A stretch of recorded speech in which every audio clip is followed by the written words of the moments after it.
জিজ্ঞেস করতেছে কুমিল্লা ভিক্টোরিয়া কলেজে পড়ে। তাহলে স্যার বলেন, হুজুর বলেন, তাইলে আল্লাহ কোথায় থাকে? আল্লাহ কোথায় থাকে? তা আমরা জুমার মধ্যে যেই জন্য 7 জুমাতে আলোচনা করেছি না, 7 জুমাতে আলোচনা করেছি আল্লাহ কোথায় থাকেন। ঠিক আছে, এই যে আল্লাহ যে কোথায় থাকেন বলতেছেন, এটা কেন বলেছেন? কারণ আপনি প্রিন্সিপাল আপনার কাছে ক্লিয়ার না। কেন?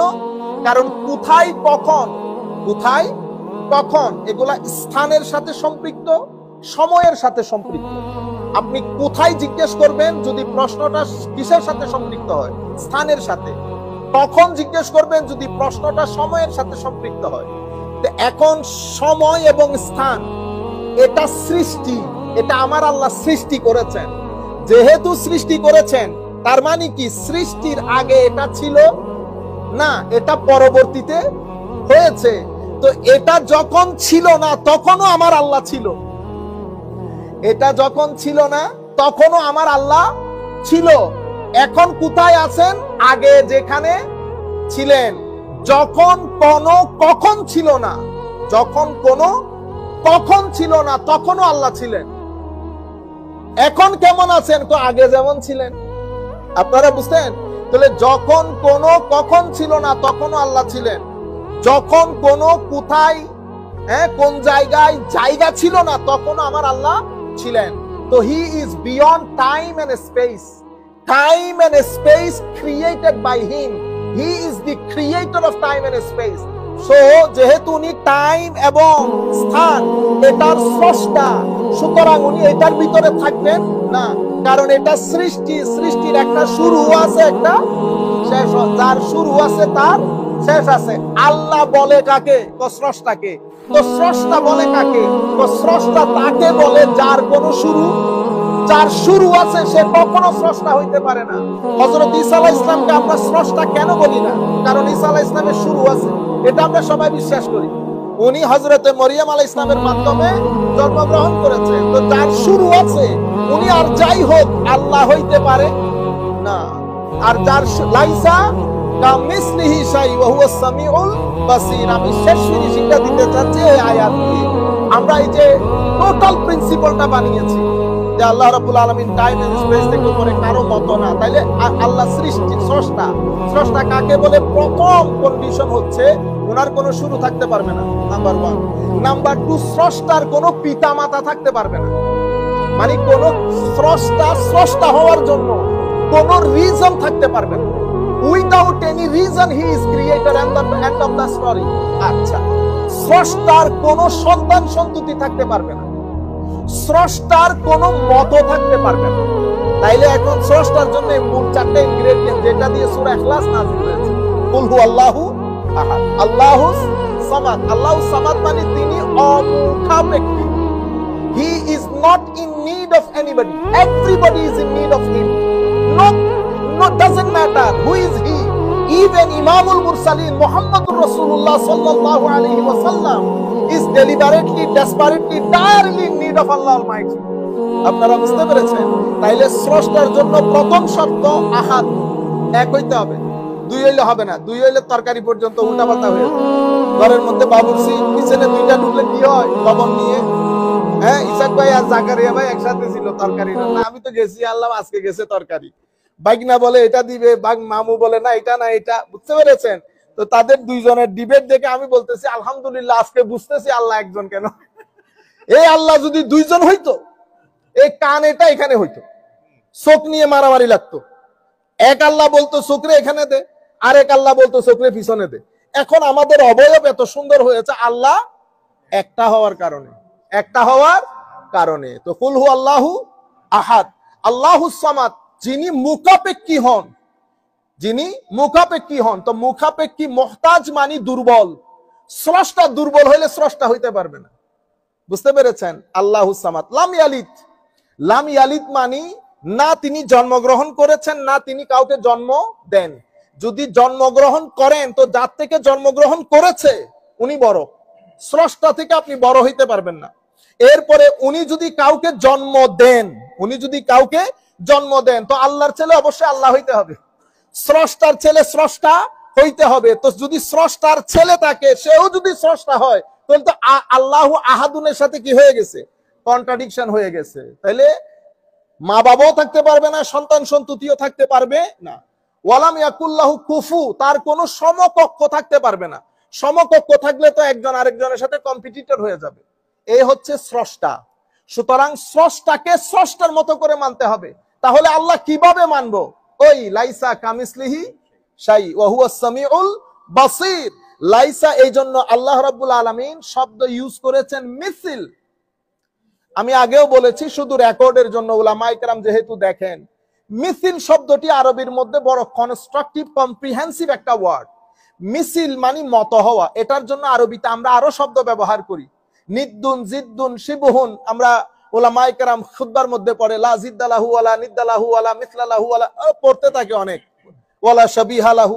হ্যাঁ, তো আল্লাহ এতগুলো শব্দ, আমরা যখন নিদ্দুন বলি একটা নির্দিষ্ট জায়গায়, এটা কি করে যে এটা এই ক্ষেত্রে মত না। কারণ একটা জিনিস একটা জিনিসের সাথে, একটা ব্যক্তি একটা ব্যক্তির সাথে অনেক ক্ষেত্রে মত হইতে পারে। কি কি ক্ষেত্রে? দৈর্ঘ্য, প্রস্থ, গঠন, ধরন, আকৃতি, প্রকৃতি, এগুলার ক্ষেত্রে একটা আরেকটার মতো হইতে। আমি প্রস্থে আপনার মতো না, দৈর্ঘ্যে আপনার মতো। আমি বিতর্কতভাবে মানে স্ট্রাকচারালি আপনার মতো না, কিন্তু চেহারার দিক থেকে মতো। বুঝতে পেরেছেন? তাইলে এখন আমি যদি সামগ্রিকভাবে বলি কোন দিক থেকে মত না, তাইলে আমি কোন শব্দ ব্যবহার করব? জিদ্দুন। কোন জিদ্দুন হলে সব দিক থেকে কি হয় না, নেগেটিভ হয় না। যদি নিদ্দুন বলি সব দিক থেকে হয় না, যদি শিবহুন বলি সব দিক থেকে হয় না। তো আরবির মধ্যে এমন একটা শব্দ আছে যেটা ব্যবহার করলে সকল দিক থেকে না হয়ে যায়। সেটা কি? সেটা মিসলুন। যখন আমি বলবো লা মিসলালাহু, তো লা মিসলালাহু মানে দৈর্ঘ্যে, আকৃতিতে, প্রকৃতিতে, গঠনে, ধরনে, প্রস্থে কোন দিক থেকে, জাহেরান বাতেনান কোন দিক থেকে মত না। সেই কারণে আমার আল্লাহ অন্য শব্দ ব্যবহার না করে করেছেন লাইসা কা মিসলিহি শাই ওয়া হুয়াস সামিউল বাসীর। এই আয়াতের বিস্তর ব্যাখ্যা, অবাক হয়ে যাবেন উলামায়ে কেরাম। সুবহানাল্লাহ, ছোট্ট একটা আয়াত। এই আয়াতের ব্যাখ্যা কেউ করেছে 18 পৃষ্ঠা, কেউ করেছে 20 পৃষ্ঠা, কেউ এটার উপর কিতাবই লিখছে। লাইসা কামিসলিহি শাই ওয়া হুয়াস সামিউল বাসীর। আমরা তো ছোটখাটো লোক, আমরা আমাদের ছাত্রদেরকে এই আয়াতের ব্যাখ্যা মিনিমাম 12 দিন পড়িয়েছি। বুঝতে পেরেছেন? বিস্তর কথা এটার সাথে জড়িত। শুধু লাইসা কামিসলিহি শাই ওয়া হুয়াস, এখানে কামিসলি এটা আগে আসার কথা না, কামিসলিহি আগে আসার কথা না, আবার মিসলুনের আগে কা আসার কথা না।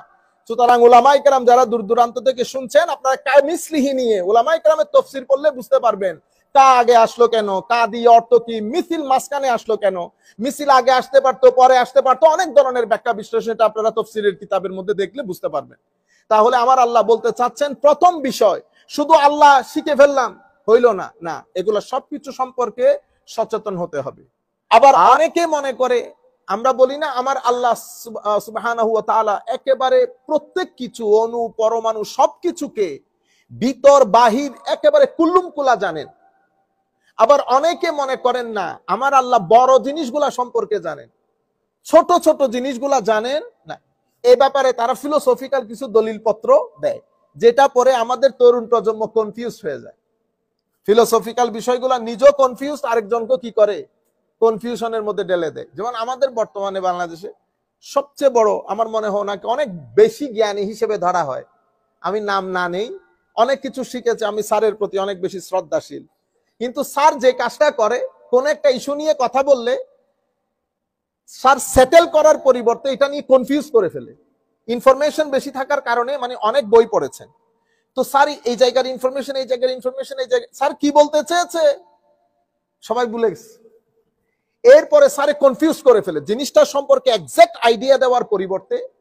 যেমন খিলাফার ব্যাপারে স্যার কথা বলছিলেন, ডেফিনেটলি আমি তো চাইবো আমাদের এই কথাগুলা পৌঁছে যাক, পৌঁছে যাই। তো এখন আমি চাইবো স্যার খিলাফা সম্পর্কে কথা না বলুক। কেন? কারণ এই ব্যাপারে স্যার এক্সপার্ট না। স্যার 2-3টা বই পড়েছে, নিঃসন্দেহে পড়েছে। স্যারের বুকশেলফের মধ্যে এই বিষয়ে কোন বই আছে সেটা আমরা জানি, কারণ ওরিয়েন্টালিস্টরা যা লিখেছেন স্যার ওইটা পড়ে কমেন্ট করেছেন।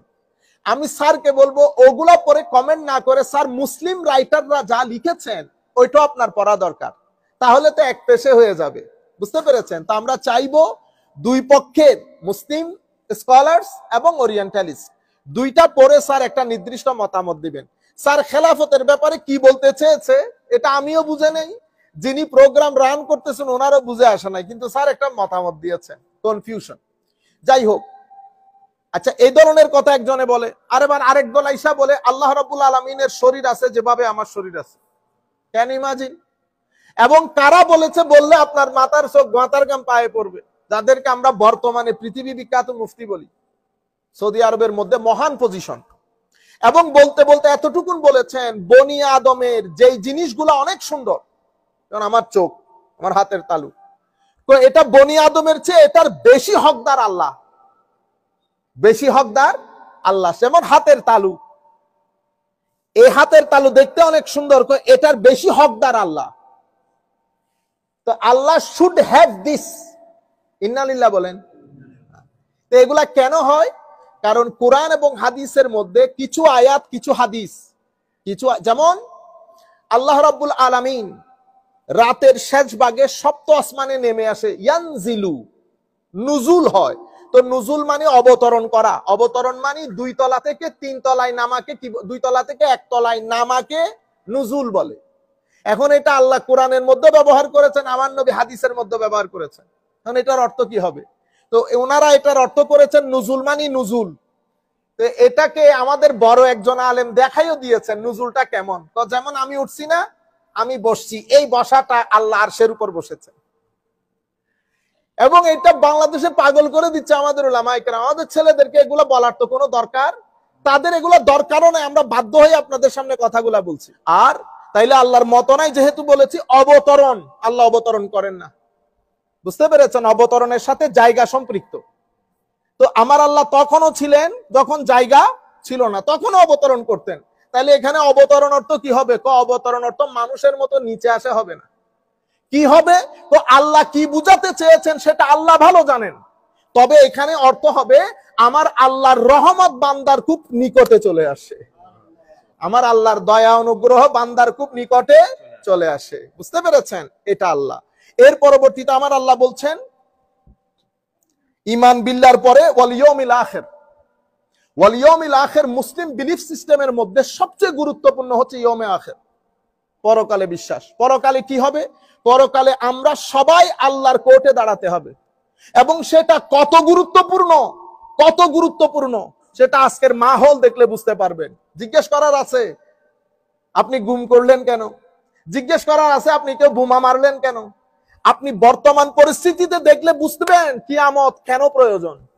এখানে কেউ কাউকে জিজ্ঞেস করার নাই, বেটা বোমা যে মারলি এতগুলো মানুষ যে মারা গেল, তো এটার কোনো সওয়াল জবাব নাই। আমার আল্লাহ বলতেছে দুনিয়াতে না থাকতে পারে, কিন্তু আমার এখানে খাতা খোলা, এখানে একটা ডট পরিমাণ অ্যাকাউন্টেবিলিটি বাদে আমার কোর্ট থেকে কাউকে সরতে দেয়া হবে না। You cannot take one step even without 100% accountability and shot by Allah Almighty.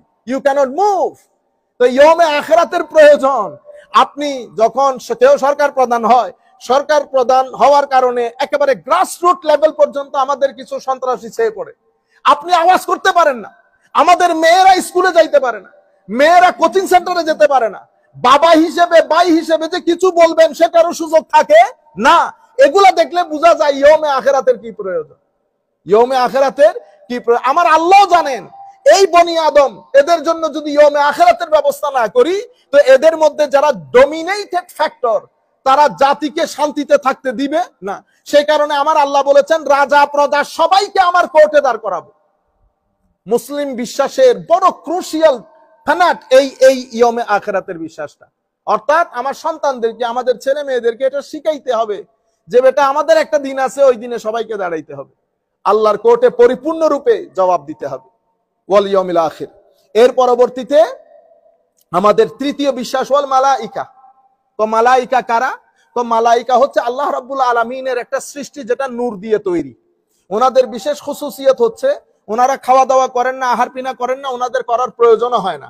ওনারা আল্লাহর হুকুমের অবাধ্যচারণা করেন না, যা আল্লাহ হুকুম দেন তা পালন করেন। এবং ওনাদের একটা বড় খুসুসিয়ত হচ্ছে ওনারা যে কোনো মুহূর্তে যে কোনো আকৃতি ধারণ করতে পারেন, যে কোনো আকৃতি ধারণ করতে পারেন। তবে ওনারা কখনো বৎসুরত ধারণ করেন না। ফেরেশতা হিসেবে আল্লাহর হুকুমের জন্য যেখানে যেখানে প্রয়োজন বিভিন্ন সূরত নিয়ে ওনারা বনি আদমের কাছে বা আল্লাহ রাব্বুল আলামিনের হুকুমের তামিল করেন। যেমন হাদিসে জিবরিলের সময় হযরতে জিবরিল আমিন মানুষের সূরতে আমার নবীর পাশে এসে আমার নবীর হাঁটুর সাথে হাঁটু লাগিয়ে বসেছেন, কিন্তু ছিলেন ফেরেশতা। ফেরেশতা তাইলে এটাকে ফেরেশতা, তো ফেরেশতার উপর বিশ্বাস করতে হয়।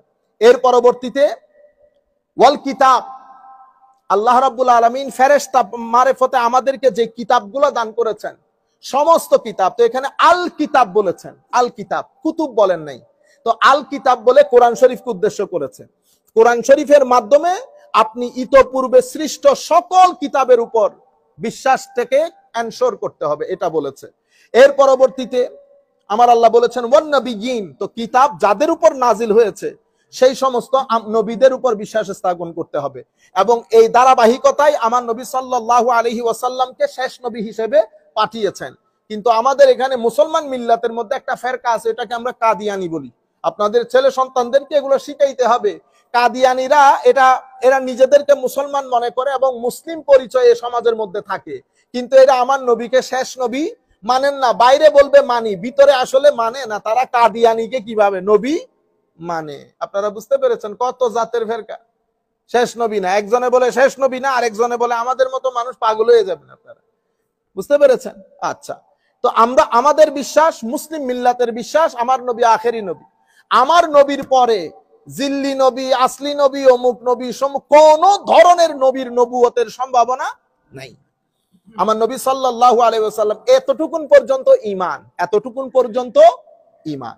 তাইলে কি? আমানতু বিল্লাহ ওয়া মালাইকা ওয়া কুতুবিহি ওয়া রুসুলিহি ওয়াল ইয়াউমিল আখির। আচ্ছা, একজন নবীকে বিশ্বাস করলো, সবকিছু মানলো, সাহাবায়ে কেরামের মধ্যে দুই একজন সাহাবীকে গালিগালাজ করলো, মুসলমান হবে? এগুলা কিন্তু এখানে উল্লেখ নাই, এগুলা এখানে উল্লেখ নাই। এগুলা আপনি কোরআনের অন্য আয়াত, আহাদিসে পাক, উম্মতে মুসলিমার ইজমা, ঐক্যমত্য,